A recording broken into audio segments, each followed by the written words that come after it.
একজন অসুস্থ স্ত্রী মারা যাবে জেনে সে তার স্বামীকে জিজ্ঞেস করলো, আচ্ছা, আমি মারা যাবার কতদিন পরে তুমি আরেকটা বিয়ে করবে?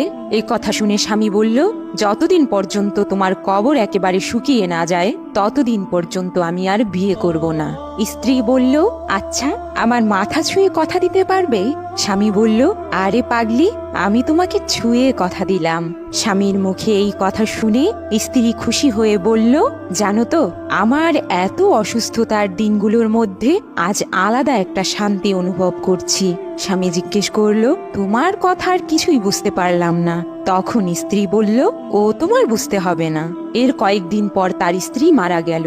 প্রতিদিন স্বামী তার স্ত্রীর কবর জিয়ারত করতে যেত। প্রথম দিকে তার বুকটা খুব হাহাকার করত, তাই কবরের পাশে দাঁড়িয়ে বলতো, তোমাকে ছাড়া আমি সত্যিই নিঃস্ব।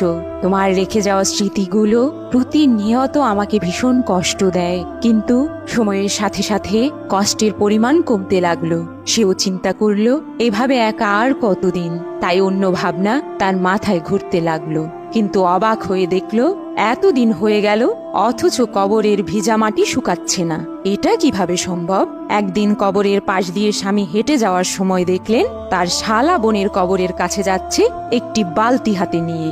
সে অবাক হয়ে প্রশ্ন করলো, কিরে, হাতে বালতি নিয়ে কই যাস?